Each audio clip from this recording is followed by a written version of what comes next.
Bonjour Blaise, merci de répondre à ces quelques questions. Merci d'être là pour cette interview. Merci, bonjour. C'est moi qui vous remercie.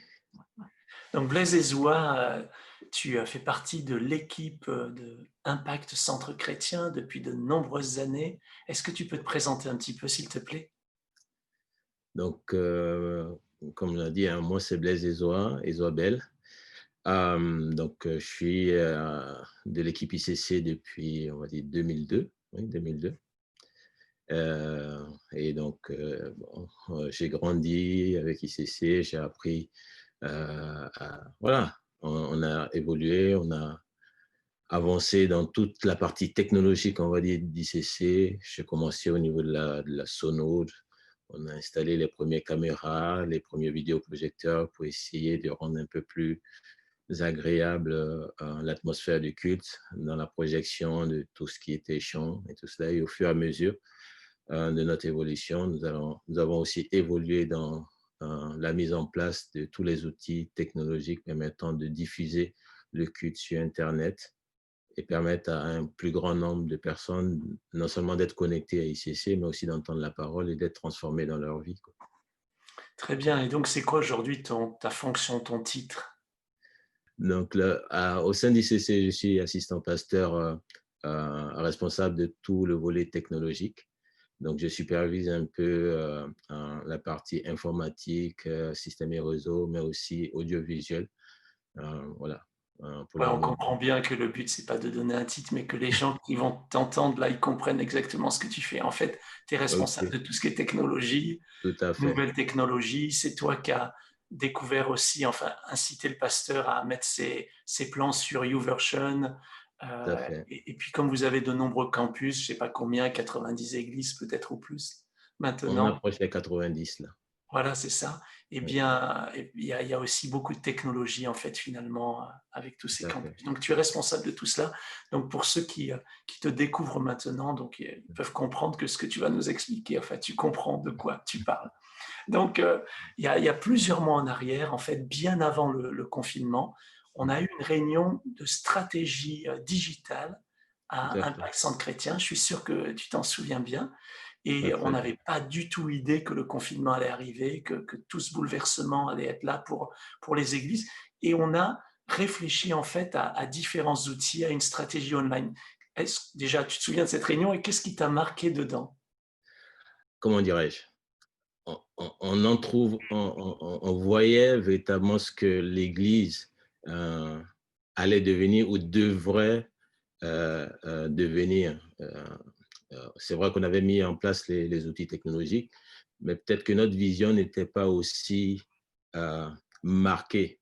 Et au travers de cette réunion, nous avons vraiment entrevu toutes les possibilités à venir et comment l'Église devait embrasser les outils technologiques pour pouvoir être beaucoup plus efficace dans la propagation de la parole, mais aussi dans le fait de pouvoir connecter les différentes personnes. Parce qu'il ne suffit pas simplement de transmettre la parole, mais c'est aussi tous ceux et celles qui sont connectés au travers d'Internet, comment les capter, comment créer une véritable communauté avec ces personnes-là et ne pas simplement être derrière leur écran pour pouvoir suivre les émissions ou la diffusion, mais aussi être participant de la vie de l'Église malgré qu'ils ne soient pas physiquement avec nous. Et ça a Ouais. été vraiment quelque chose voilà, de déclencheur et de vraiment motivant pour nous encore, pour aller encore plus loin. Ouais, gloire à Dieu pour ça, Blaise. En fait, c'était un timing, je pense, vraiment permis par le Seigneur, qu'on ait l'occasion de réfléchir Et, avant le confinement, avant la pandémie même, de qu'est-ce qu'il faudrait faire pour bien faire l'Église en ligne. Et bien sûr, on comprend que le but, c'est pas de remplacer le présentiel, mais des fois, on n'a juste pas le choix, comme en ce moment, c'est le reconfinement. Donc, on n'a pas le choix. Mais par contre, tu soulèves un point vraiment important, c'est que notre but n'est pas juste de diffuser, mais que de pouvoir connecter avec les gens. Et la question qu'on s'est posée, c'est comment on connecte avec les gens pour qu'ils ne soient pas juste des consommateurs, mais qui tout soient à fait, aussi des acteurs, qui fassent partie de la vie de l'Église, même s'ils sont à distance, même s'ils ne sont pas physiquement présents, même s'ils sont euh, dans d'autres pays. Donc vous avez vraiment commencé Alors, tu nous parlais des offrandes et aujourd'hui, donc, dans ce webinaire spécial, on est là pour parler aussi donc, des offrandes d'une église. C'est important, les offrandes pour une église. Forcément, une église ne vit, entre guillemets, que d'offrandes et d'amour. Donc, surtout d'amour. Donc, eh bien, un jour, donc, pasteur Yvan Castanou, publiquement, a déclaré que sans l'outil DonorBox, ICC aurait perdu 90% de ses offrandes pendant le confinement. Alors, est-ce que Tout à tu peux fait. nous expliquer pourquoi il a dit ça? Qu'est-ce qui l'a amené à penser cela? Le confinement, comme on le sait, hein, a vidé pratiquement la- les églises en niveau présentiel. Donc, celles qui n'avaient pas d'outils qui permettant aux personnes de continuer à manifester la générosité, à soutenir l'Église au travers des dons et des offrandes, automatiquement, ces dons-là ne pouvaient pas parvenir à l'Église. Et donc, à cette réunion dont tu parles, nous étions en 2009, on parlait stratégie. Nous avions aussi parlé de l'outil DonorBox que tu nous as présenté. Et cet outil nous permettait, comme je l'ai dit, au départ, nous avons travaillé sur des outils de dons, mais c'était vraiment des outils épars. Nous avons une connexion avec notre banque pour tout ce qui était dons par carte bancaire, des dons via PayPal, des dons via des prélèvements. Donc, il fallait une ligne et organiser cela sur une page pour permettre aux différentes personnes de donner. Et ce n'était pas forcément évident. Nous avons une population de 7 à 77 ans, des personnes qui connaissent l'outil technologique qui ne connaissent pas. Et donc, là, tout d'un coup, elles devaient utiliser un outil technologique pour pouvoir faire leur don. Donc, il fallait trouver un outil qui était le plus simple possible, le plus simple d'utilisation et qui agrégeait les différents moyens euh, euh, de faire le don. Et DonorBox était la solution. À permettre de faire des dons par carte bancaire, par prélèvement PayPal, par un prélèvement bancaire et par virement, tout cela dans un seul outil permettait aux différents membres de ne pas s'éparpiller pour pouvoir faire le don. Comme nous savons que si les personnes veulent faire un don, si elles mettent plus de 2 ou 3 minutes pour pouvoir faire ce don-là, arrivé à un certain moment, bon, elles lâchent prise et elles ne font pas ce don-là.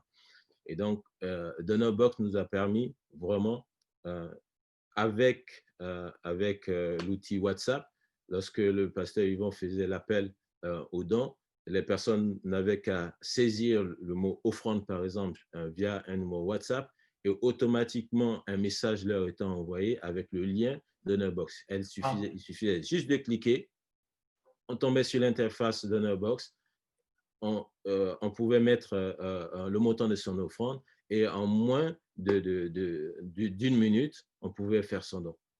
Et ça, le fait que le monde entier, je dis le monde entier, je suis un peu prétentieux, mais un nombre important de personnes a été connecté à ICC pendant ce confinement au travers des nouvelles technologies, cela aussi leur a permis de pouvoir faire leur don malgré le fait qu'elles ne soient pas dans les églises physiques. Donc, nous avons, comme je l'ai dit, nous avons atteint pratiquement 90 églises. Nous sommes, par la grâce de Dieu, plus de 30 000, pratiquement 30 000 membres. Et si on imaginait ces membres-là ne pas être physiquement dans une église et ne pas pouvoir faire le don par chèque, en espèces et tout cela, s'il n'y avait pas d'outils, et effectivement, comme le pasteur Yvon a dit, on perdait 90% des offrandes au sein d'ICC.